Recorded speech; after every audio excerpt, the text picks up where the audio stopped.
Hello students, स्वागत है आपका आईसीटी वर्चुअल क्लासेस में। मैं हूं कविता, आपकी साइंस टीचर।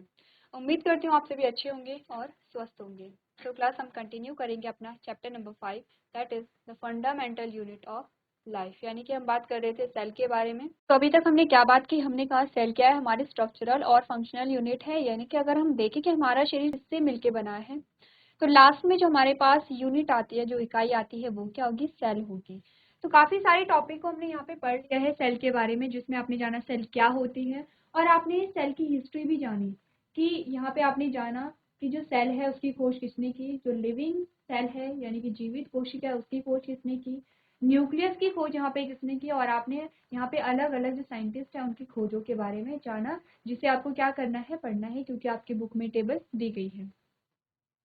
नेक्स्ट हमने यहाँ पे बात की सेल थ्योरी की, और सेल थ्योरी में आपको यही बताया गया है कि सेल क्या स्ट्रक्चरल और फंक्शनल यूनिट है, और सारे जो लिविंग ऑर्गेनिज्म होते हैं वो सेल से बने होते हैं। नई सेल का जो फॉर्मेशन हो रहा है वो प्री एग्जिस्टिंग सेल से ही होता है। नेक्स्ट हमने यहाँ पे बात की है कि कैसे एक यूनिसेलुलर से मल्टी सेलुलर ऑर्गेनिज्म का फॉर्मेशन हुआ। तो हमने कहा सेल क्या करती है? डिवाइड करती है। सेल के अंदर जो न्यूक्लियस है उसमें डिवीजन होगा, साइटोप्लाज्म में डिवीजन होगा, और इस प्रकार से एक सेल से यहाँ पे बहुत सारी सेल का फॉर्मेशन होगा।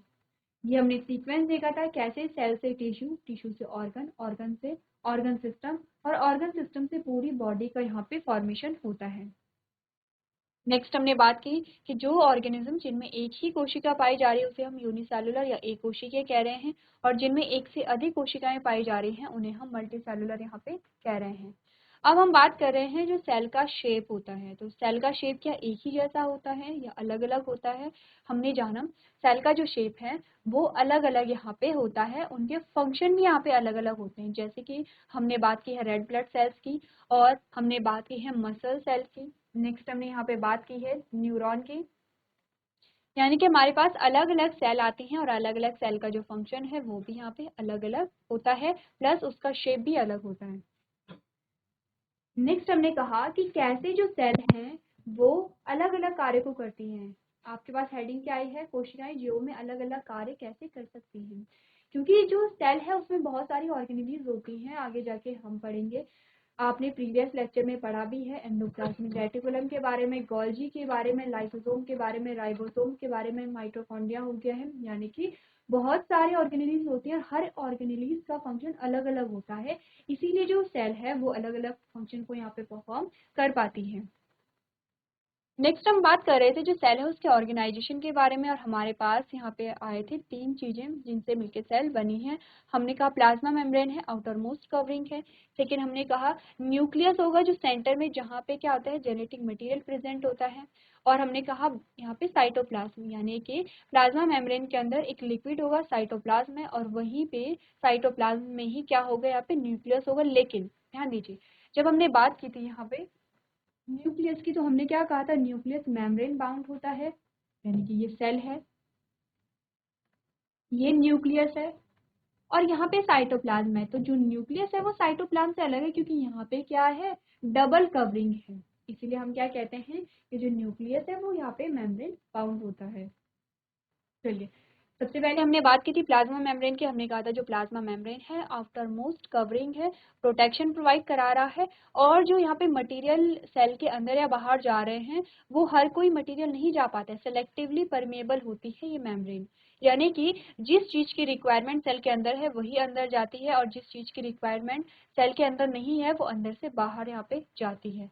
इसी के बेसिस पे हमने क्या देखा था? हमने देखा था अगर यहाँ पे जो गैसेस का एक्सचेंज हो रहा है, गैसेस एक्सचेंज यहाँ पे क्या क्या हो रहा होगा? अगर हम ह्यूमंस की बात करें तो हमने कहा कि यहाँ पे क्या होता है? कार्बन डाइऑक्साइड बाहर जाती है और ऑक्सीजन अंदर आती है। कैसे ये गैसेस एक्सचेंज हो रहा है, जिसे हमने डिफ्यूजन कहा था।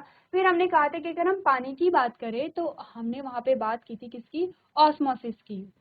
ऑस्मोसिस में आपने यहाँ पे ये आपको जो इमेज दिखाई गई है, हमने ऑस्मोसिस के बारे में पढ़ा था। अब ऑस्मोसिस जो सेल है, अगर हम ऑस्मोसिस में एक सेल को लेते हैं, एक सॉल्यूशन को लेते हैं, तो वहाँ पे जो सॉल्यूशन का टाइप होता है उसके अकॉर्डिंग हमारे पास तीन प्रकार के यहाँ पे ऑस्मोसिस आई थी। हमने बात की थी यहाँ पे हाइपोटोनिक के बारे में, और हाइपोटोनिक में हमने क्या कहा था? जो सेल है वो क्या करेगी? ब्लूम करेगी, यानी कि सेल जो है वो फूल जाएगी। अब यहाँ पे इसके उसके बाद हमने नेक्स्ट क्या बात की थी, हमने आइसोटोनिक की बात की थी। आइसोटोनिक में क्या होगा कि जो सेल है वो ऐसे ही रहेगी एज इट इज, ना ही वो फूलेगी ना ही वो श्रिंक होगी, क्योंकि अगर हम देखें यहाँ पे कंसंट्रेशन दोनों का, तो दोनों का जो कंसंट्रेशन है वो यहाँ पे सेम होगा। नेक्स्ट हमने बात की थी हाइपोटोनिक की, और हमने कहा था यहाँ पे जो सेल है वो श्रिंक हो जाती है।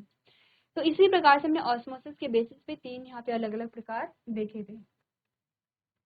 नेक्स्ट हमने बात की थी यहाँ पे सेल वॉल की। अब हमने अभी तक हमने क्या कहा कि जो आउटर मोस्ट कवरिंग है वो है सेल वॉल, यही हमने कहा था। हमने कहा ये आउटर मोस्ट कवरिंग है और इसे हम कह रहे हैं प्लाज्मा मेम्ब्रेन या सेल मेम्ब्रेन। हम इसे प्लाज्मा मेम्ब्रेन कह रहे हैं। हमने कहा ये लिक्विड है और ये है न्यूक्लियस। फिर हमने कहा कि ये प्लाज्मा मेम्ब्रेन है, आउटर मोस्ट कवरिंग जिसे हम अभी तक मान रहे थे, और इसके बाहर एक और कवरिंग है जिसे हम सेल वॉल कह रहे हैं। अब दोनों चीजों में से सही क्या, हमने कहा दोनों सही है, क्योंकि जहां पे outer most covering plasma membrane है वो एनिमल सेल है,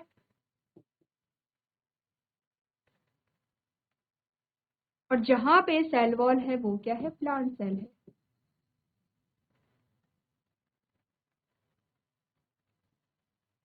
ये बात क्लियर है। तो हमने कहा यहाँ पे जो काम वहाँ पे सेल मेम्ब्रेन का था एनिमल सेल में, वही काम सेल वॉल का भी होगा। सेल वॉल भी प्रोटेक्शन प्रोवाइड कर रही है। तो इस प्रकार से हमने पढ़ा था सेल वॉल के बारे में। चलिए नेक्स्ट हमने बात की थी न्यूक्लियस की, कि न्यूक्लियस क्या होता है। यहाँ पे सेल में पाया जाता है, डबल मेम्ब्रेन लेयर से ये कवर्ड होता है, और यहाँ पे जेनेटिक मटेरियल पाया जाता है। चलिए अब हमारे पास यहाँ पे प्रोकैरियोट और यूकैरियोट सेल आई थी, उनमें क्या क्या डिफरेंस होते हैं ये हमने पढ़ा था। हमने कहा था प्रोकैरियोट सेल जो होगी वो प्रिमिटिव होगी, सबसे प्राचीन होगी, यानी कि यहाँ पे क्या होगा, जो न्यूक्लियस है वो क्लियरली नहीं दिखाई दे रहा है, जो यहाँ पे ऑर्गेनीज हैं वो एब्सेंट होती हैं, मेम्ब्रेन बाउंड नहीं होती हैं। इस प्रकार से हमने ये जाना था। चलिए अब हम बात कर रहे हैं साइटोप्लाज्म की। साइटोप्लाज्म क्या होता है, हमने कहा कि जो साइटोप्लाज्म है वो क्या है, जो सेल के अंदर का लिक्विड पार्ट यहाँ पे होता है, और इसी में बहुत सारी ऑर्गेनेलिज प्रेजेंट होती हैं। अब हमारे पास जो टॉपिक आया है वो है सेल ऑर्गेनेलिज के बारे में हम बात कर रहे थे। अभी तक हमारा जो पोर्शन चल रहा था वो पूरा रिवीजन का है। हम बात कर रहे थे सेल ऑर्गेनेलिज के बारे में, सेल के अंदर कौन कौन से ऑर्गेनेलिज होती हैं, उनके फंक्शन क्या होते हैं। तो हमारे पास जो ऑर्गेनेलिज आई है वो है एंडोप्लाज्मिक रेटिकुलम, राइबोसोम्स है, गोल्जी अपैरेटस है, माइटोकॉन्ड्रिया, प्लास्टिड है, लाइसोसोम्स है एंड वैक्यूल्स। ये सारे हमारे पास क्या आए हैं, जो सेल ऑर्गेनेलिज हैं। एक एक करके जानेंगे इनके बारे में और इनके फंक्शन के बारे में। सबसे पहले हमने बात की थी यहाँ पे एंडोप्लाज्मिक रेटिकुलम के बारे में। हमने क्या बात करने का था, the structure of ER is quite similar to that of the plasma membrane. It is a network-like structure that consists of membrane-bound tubes and sheet.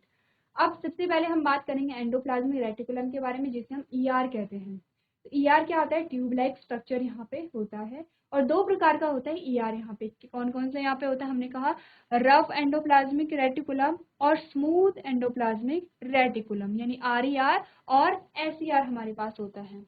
अब RER और SER का क्या क्या फंक्शन होता है वो हमने पढ़े थे। तो क्या क्या हमारे पास फंक्शन आए थे, अगर हम RER की बात करें, हमने कहा these are rough on the outside and are linked to ribosomes. Protein synthesis is carried out by these cells. जो RER होता है, रफ एंडोप्लाज्मिक रेटिकुलम होता है, उनमें राइबोसोम लगे होते हैं, यही हमने बात की थी। और राइबोसोम क्या कर रहे हैं, प्रोटीन की सिंथेसिस कर रहे हैं।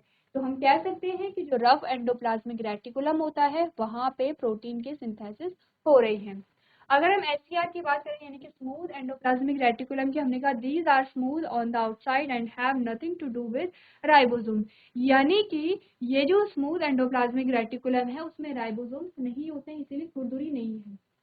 ठीक है, नेक्स्ट हमने क्या बात की, it aids in a production of fat molecules also known as lipid. क्या फंक्शन है SER का, लिपिड का फॉर्मेशन कर रहे हैं। तो अब आपको पता है कि यहाँ पे जो एंडोप्लाज्मिक रेटिकुलम है वहाँ पे प्रोटीन की सिंथेसिस भी हो रही है, यानी प्रोटीन का निर्माण भी हो रहा है और लिपिड का निर्माण भी हो रहा है। ठीक है, अब यहाँ पे दो प्रकार की जो हमारे पास ER आए हैं। तो जो यहाँ पे रफ एंडोप्लाज्मिक रेटिकुलम है वो प्रोटीन की सिंथेसिस यहाँ पे कर रहा होगा, और स्मूथ एंडोप्लाज्मिक रेटिकुलम है वो यहाँ पे लिपिड का फॉर्मेशन कर रहा है। It also aid in the detoxification of a variety of toxin and medication, यानी कि ये क्या करता है यहाँ पे, डिटॉक्सिफिकेशन भी करता है कौन, स्मूथ एंडोप्लाज्मिक रेटिकुलम। दो फंक्शन, एक तो फैट का फॉर्मेशन कर रहा है, एक क्या कर रहा है, डिटॉक्सिफाई कर रहा है यहाँ पे सेल को। चलिए फंक्शन में क्या क्या आपको बताया जा रहा है, अगर हम यहाँ पे लिपिड और प्रोटीन यहाँ पे हम की बात करें, हमने कहा what are the function of lipid and protein, तो लिपिड और प्रोटीन के फंक्शन की बात करें तो सबसे पहले प्रोटीन और लिपिड की जो सिंथेसिस है वो आपको बताई गई है। The process is known as a membrane biogenesis. Protein can act as an enzyme and both protein and lipid can act as a hormone. ये आपको बताया गया है प्रोटीन और लिपिड के फंक्शन के बारे में। एंडोप्लाज्मिक रेटिकुलम का फंक्शन आपको यहाँ पे पता चल गया है, transport of material between different parts of cytoplasmic, also between the nucleus and cytoplasm. Folding of protein which are synthesized by ribosomes on RER, detoxifying poisons and drugs out of cell in the function of SER। अब देखिए यहाँ तक की बातें हम सारी कर चुके हैं। अब आपको क्वेश्चन क्या यहाँ पे पूछा जा सकता है, सबसे पहले तो आपको ये पूछा जाएगा कि जो एंडोप्लाज्मिक रेटिकुलम उसके कौन कौन से प्रकार हैं। दूसरा आपको ये बताया जाएगा, ये पूछा जाएगा कि किस एंडोप्लाज्मिक रेटिकुलम का क्या फंक्शन है यहाँ पे। तो अगर हम बात करें रफ एंडोप्लाज्मिक रेटिकुलम के बारे में, इसमें एक क्वेश्चन आपके पास क्या आ सकता है कि रफ एंडोप्लाज्मिक रेटिकुलम और राइबोसोम्स के फंक्शन को लिखिए। तो देखिए अगर प्रोटीन के सिंथेसिस की बात आ रही है तो प्रोटीन का सिंथेसिस यहाँ पे कौन कर रहा है, राइबोसोम, लेकिन हो कहाँ पे रहा है, साइट क्या है यहाँ पे, तो हमने कहा एंडोप्लाज्मिक रेटिकुलम। तो ये दोनों बातें आपको ध्यान रखनी है, यहाँ पे सिंथेसिस राइबोसोम्स की वजह से हो रही है, लेकिन कहाँ पे हो रही है, एंडोप्लाज्मिक रेटिकुलम में। चलिए नेक्स्ट हमने बात की थी गोल्जी अपैरेटस की, और गोल्जी अपैरेटस का नाम गोल्जी क्यों रखा, क्योंकि यहाँ पे कैमिलो गोल्जी ने इसे डिस्कवर यहाँ पे किया था। तो हमने क्या पढ़ा, हमने कहा it contain a vesicles that are arranged parallel in stacks and these stacks are called a cisterns. These vesicles have their own membrane. These membrane are sometimes connected to those of endoplasmic reticulum. Function अगर हम देखें यहाँ पे Golgi apparatus के, हमने कहा Golgi apparatus carries material synthesized by the ER to different parts of cell. सबसे पहले तो गोल्जी अपैरेटस क्या करता है, जो भी प्रोडक्शन यहाँ पे हो रहा है एंडोप्लाज्मिक रेटिकुलम में, उसे अलग अलग सेल में क्या करेगा, पहुंचाएगा। दूसरा हमने क्या कहा, the material is stored and packed in a vesicle. जो भी मटेरियल जैसे कि प्रोटीन की यहाँ पे क्या हो रही है, पैकिंग होगी और उन्हें अलग अलग ऑर्गन में भेजा जाएगा। Formation of a complex sugar, यानी कि कॉम्प्लेक्स शुगर का भी फॉर्मेशन गोल्जी अपैरेटस में हो रहा है। और नेक्स्ट हमने बात की है फॉर्मेशन ऑफ लाइसोसोम, यानी कि जो गोल्जी अपैरेटस है वहाँ पे लाइसोसोम का फॉर्मेशन होगा। अब लाइसोसोम के बारे में हम पढ़ेंगे, लाइसोसोम क्या होता है, इंपॉर्टेंट भी है हमारे सेल के लिए और हमारे सेल के लिए बहुत बड़ा खतरा भी है, क्योंकि हम इसे क्या कहते हैं, कोशिका की आत्मघाती थैली कहते हैं, यानी कि सुसाइडल बैग भी कहते हैं इसे। क्यों कहते हैं ये हम तब पढ़ेंगे जब हम लाइसोसोम के बारे में यहाँ पे जानेंगे। तो आपको क्या करना है, जो गोल्जी अपैरेटस है उसके क्या क्या फंक्शन होते हैं वो आपको अपनी कॉपी में नोट करने हैं।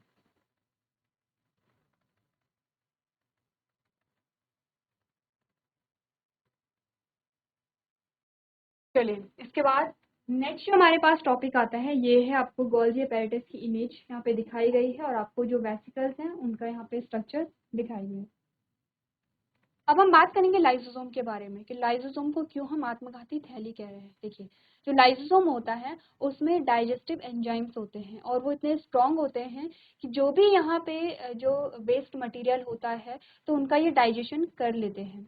लेकिन क्या होगा अगर लाइसोसोम फट जाता है तो ये क्या करेगा, जो डाइजेस्टिव एंजाइम है वो बाहर निकल जाते हैं और जैसे ही वो बाहर निकलेंगे तो पूरी सेल को ये डाइजेस्ट कर जाते हैं। इसीलिए कहा जाता है कि जो लाइसोसोम है वो क्या है, कोशिका की आत्मघाती थैली भी है। तो लाइसोसोम के बारे में क्या क्या चीजें हमें बताई गई हैं, lysosomes are enzyme filled membranous sac, यानी कि लाइसोसोम एंजाइम से भरी झिल्लीदार थैली होती है। RER प्रोड्यूस दीज एंजाइम्स, यानी कि RER क्या होता है, यानी कि रफ एंडोप्लाज्मिक रेटिकुलम क्या करता है, इन एंजाइम्स को प्रोड्यूस यहाँ पे करता है। They are a type of a cell waste disposal device, यानी कि वे एक प्रकार की सेल अपशिष्ट निपटन उपकरण है। यहाँ पे क्या होता है, जो भी देखिए कहीं पे कोई भी प्रक्रिया हो रही है वहाँ पे क्या होता है, अपशिष्ट बनता ही बनता है। हम नॉन लिविंग की बात करें, हम लिविंग की बात करें, हम फैक्ट्रीज की अगर बात करते हैं, कोई भी वहाँ पे प्रोडक्ट अगर बन रहा है तो वहाँ पे क्या होगा, वेस्ट मटेरियल भी बनता है। सेम अगर हम अपनी बॉडी की बात करें कि हमारी बॉडी में पाचन की प्रक्रिया हो रही है, अगर हमारे बॉडी में श्वसन की प्रक्रिया हो रही है, यहाँ पर भी अपशिष्ट बनता है। तो हम क्या देखते हैं, पाचन की प्रक्रिया में जो वेस्ट मटेरियल होता है हमारी बॉडी से बाहर निकल जाता है। जब हम रेस्पिरेशन करते हैं, यहाँ पे वेस्ट जो गैस होती है जिसे हम कार्बन डाइऑक्साइड कहेंगे, क्योंकि हमारे शरीर के किसी काम की नहीं होती है, तो क्या होती है, शरीर से बाहर निकाल दी जाती है। उसी प्रकार यहाँ पे सेल में बहुत सारी प्रक्रियाएं चलती रहती है और वहाँ पे भी किसी अपशिष्ट पदार्थ का जो निर्माण है वो हो रहा होगा। तो ये जो सारा अपशिष्ट पदार्थ है, इसका जो डाइजेशन है, इसका जो निपटन है, ये कहाँ पे होगा, लाइसोसोम में होगा। यही चीज आपको यहाँ पे बताई गई है। They aid in cleaning of the cell by digestive foreign substances as well as worn out cell organelles, यानी कि ये जो विदेशी पदार्थों के साथ साथ घिसे पीटे कोशिकांगों को पिचकाकर कोशिका की सफाई कर देते हैं। यानी कि जिस भी चीज की आवश्यकता हमारे सेल को नहीं है, उसका जो निपटन है वो कहाँ पे होगा, लाइसोसोम में होगा। Hydrolytic enzymes in lysozymes are capable of digesting cellular macromolecules, यानी कि लाइसोसोम में हाइड्रोलिटिक एंजाइम सेलुलर मैक्रोमॉलिक्यूल्स को पचाने में सक्षम होते हैं। When a cell is damaged, the lysosome may burst, allowing the cell's enzymes to digest. As a result, lysosomes are referred to as a suicidal bags. यहाँ यानी कि जब कोई कोशिका क्षतिग्रस्त हो जाती है तो लाइसोसोम फट सकता है, जिससे कोशिका के एंजाइम इसे पचा सकते हैं। परिणाम स्वरूप लाइसोसोम को आत्मघाती थैली कहा जाता है।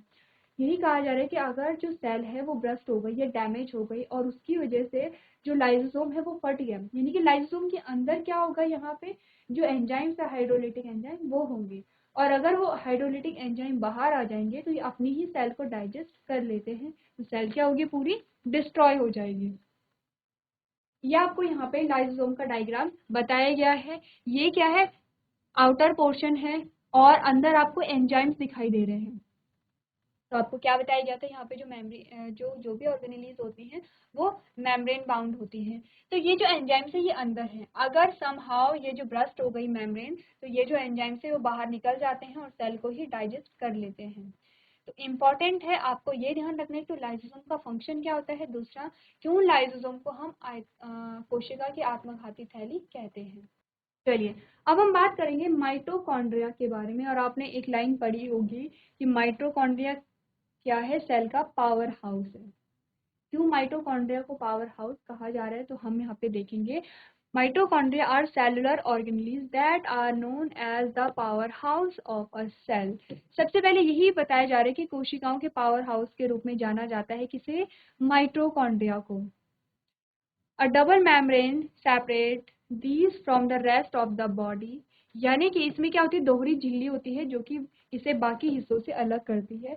जैसे कि अगर आपको यहाँ पे इमेज दिखी, आपने क्या देखा, दो लाइनिंग है, इनर मेम्ब्रेन है, आउटर मेम्ब्रेन है। ये जो आपको पूरा बॉक्स जैसा दिखाई दे रहा है आउटर मेम्ब्रेन है, और ये जो आपको फोल्डिंग दिखाई दे रही है,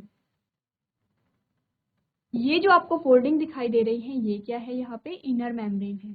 ठीक है, दो पार्ट में डिवाइड होता है, यही आपको बताया गया है। नेक्स्ट आपने क्या बात की, the exterior membrane is smooth and the inner membrane is folded into a cristae fold, यानी कि बाहरी जो झिल्ली होती है वो चिकनी होती है, वो कैसी होगी, सॉफ्ट होगी, और जो भीतरी झिल्ली है वो क्रिस्टा सिल्वटो में मुड़ी होती है। यही आपने देखा, ये जो आपको मुड़े हुए फोल्ड दिखाई दे रहे हैं इसे हम क्या कह रहे हैं, क्रिस्टी कह रहे हैं। ठीक है, और कौन सी मेम्ब्रेन है, ये इनर मेम्ब्रेन है, फोल्ड वाली जो मेम्ब्रेन है वो यहाँ पे इनर मेम्ब्रेन है। नेक्स्ट आपको बताया गया है the cristae expand the cellular respiration area. अब यहाँ पे जो फोल्डिंग है जिसे हम क्रिस्टी कह रहे हैं, यहाँ पे ये क्या करता है, सरफेस एरिया को बढ़ाता है। तो जो यहाँ पे क्या होगा, देखिए यहाँ पे क्या होगा, रेस्पिरेशन की प्रोसेस चल रही होगी, और रेस्पिरेशन की प्रोसेस के दौरान क्या होता है, हमने क्या पढ़ा था, पाचन हुआ, और यहाँ पे क्या बना, ग्लूकोज बना। ये पूरी एक सेल है, ग्लूकोज बना। अब जब ये ग्लूकोज है तो यहाँ से एनर्जी कैसे रिलीज होगी, जब इस ग्लूकोज का ब्रेकडाउन होगा। तो यहाँ पे क्या होगा, इस सेल पे ऑक्सीजन एक्ट करेगी। जब यहाँ पे ऑक्सीजन ने एक्ट किया तो क्या होगा, एनर्जी यहाँ पे रिलीज होगी, प्लस CO2 यहाँ पे रिलीज होगा। तो रेस्पिरेशन की प्रोसेस यहाँ पे चल रही है, एनर्जी यहीं पे रिलीज होगी। यही आपको बताया जा रहा है कि ये जो फोल्ड है ये क्या कर रहे हैं, सरफेस एरिया को बढ़ा रहे हैं। जितना सरफेस एरिया बढ़ेगा उतना ही यहाँ पे क्या होगा, रेस्पिरेशन होगा, यानी कि एनर्जी उतनी ही यहाँ पे क्या होगी, रिलीज होगी। Mitochondria produce ATP molecules which are use to release energy, यानी कि जो माइटोकॉन्ड्रिया है वहां पे क्या होता है, एटीपी का फॉर्मेशन होता है। चलिए, तो हमने क्या बात की, हमने कहा माइटोकॉन्ड्रिया में रेस्पिरेशन हो रही है और वहां पे क्या होगा, एटीपी का फॉर्मेशन होगा। अब एटीपी की का ये जो है इसका फंक्शन क्या होता है, ATP is refer to as a cell's energy currency, यानी कि एटीपी क्या होगी यहाँ पे, एटीपी कोशिकाओं की ऊर्जा मुद्रा कहा जाता है, क्योंकि एटीपी से ही क्या होगी, एनर्जी रिलीज यहाँ पे हो रही है। Mitochondria have their own DNA and ribosomes and are capable of producing some protein. अब जो माइटोकॉन्ड्रिया होता है उनमें अपना डीएनए भी होता है और अपना क्या होगा, राइबोसोम भी यहाँ पे होगा। तो हमने क्या पढ़ा था, राइबोसोम से क्या होता है, प्रोटीन का फॉर्मेशन यहाँ पे होता है।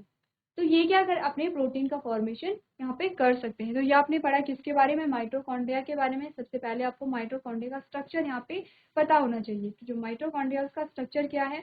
दो लाइनिंग यहाँ पे होती है, इनर लाइनिंग और आउटर लाइनिंग। आउटर लाइनिंग कैसी है, स्मूथ है, और जो इनर मेम्ब्रेन है वो कैसी होगी, फोल्ड होगी, जिसे हम क्रिस्टी कह रहे हैं। तो ये जो क्रिस्टी है ये क्या करती है, रेस्पिरेशन के सरफेस एरिया को यहाँ पे बढ़ाती है, जिससे यहाँ पे एनर्जी का प्रोडक्शन होता है। एक तो यहाँ पे ऊर्जा का निर्माण होता है, दूसरा यहाँ पे ऊर्जा स्टोर भी रहेगी। इसीलिए हम क्या कहते हैं, जो माइटोकॉन्ड्रिया है उसे सेल का पावर हाउस कहा जाता है। चलिए, अब हम बात करेंगे प्लास्टिड के बारे में यहाँ पे। तो प्लास्टिड के बारे में हमने क्या बात की, हमने कहा plastid are a type of bacterium found slowly in a plant cells. ठीक है, प्लास्टिड क्या होते हैं, यहाँ पे प्लांट्स में पाए जाते हैं। There are two variety of these, chromoplast and leucoplast. देखिए यहाँ पे दो प्रकार के प्लास्टिड होंगे, क्रोमो और ल्यूको। तो क्रोमोप्लास्ट क्या होंगे, जो कलरफुल पिगमेंट यहाँ पे पाए जाते हैं वो क्रोमोप्लास्ट में होंगे, और ल्यूकोप्लास्ट में कैसे होंगे, व्हाइट प्लास्टिड यहाँ पे होते हैं, यानी कि कलरलेस आप इन्हें कह सकते हैं। तो यही कहा गया है, जो क्रोमोप्लास्ट है वो कलर्ड प्लास्टिड है, ल्यूकोप्लास्ट कैसा है, व्हाइट प्लास्टिड है, व्हाइट और कलरलेस आप इसे कह सकते हैं। Chloroplasts are plastids that contain the pigment chlorophyll. These are the necessary for the plant, क्योंकि ये क्या कर रहे हैं, यहाँ पे फोटोसिंथेसिस को कर रहे हैं। तो हमने यहाँ पे क्या कहा, जो प्लास्टिड होता है वो प्लांट्स में होता है, दो प्रकार का होता है, एक तो क्रोमोप्लास्ट होगा, एक ल्यूकोप्लास्ट यहाँ पे होगा। जो क्रोमोप्लास्ट यहाँ पे होता है उसमें हम किसी एग्जाम्पल जो पढ़ेंगे वो पढ़ेंगे फोटोसिंथेसिस का। आप लोग अच्छे से जानते हैं फोटोसिंथेसिस का क्या फंक्शन होता है यहाँ पे, और फोटोसिंथेसिस क्यों इम्पोर्टेंट होता है। Chromoplast are organelles that contribute a vibrant colors to the plant structure such as buds, flowers and leaves। यानी कि ये कह रहा है कि जो प्लांट के अलग अलग पार्ट होते हैं उनमें जो पिगमेंट होता है वो किसकी वजह से होगा, क्रोमोप्लास्ट की वजह से होगा। Organelles that store starch, oil and protein granules are known as a leucoplast। Leucoplast का फंक्शन यहाँ पे क्या है, स्टोरेज का है। किस किस चीज का स्टोरेज यहाँ पे हो रहा है, स्टार्च का होगा, ऑयल्स का होगा, प्रोटीन का यहाँ पे क्या होगा, स्टोरेज होगा। Plastids are made up of several membrane layers that are encased in the stroma. Plastids have DNA and ribosomes of their own।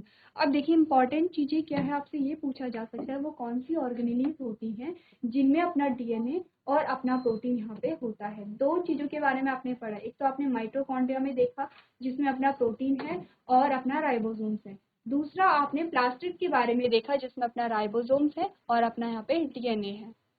तो इसी प्रकार से आपने क्या करना है, अपने जो आंसर है उसे यहाँ पे लिखना है।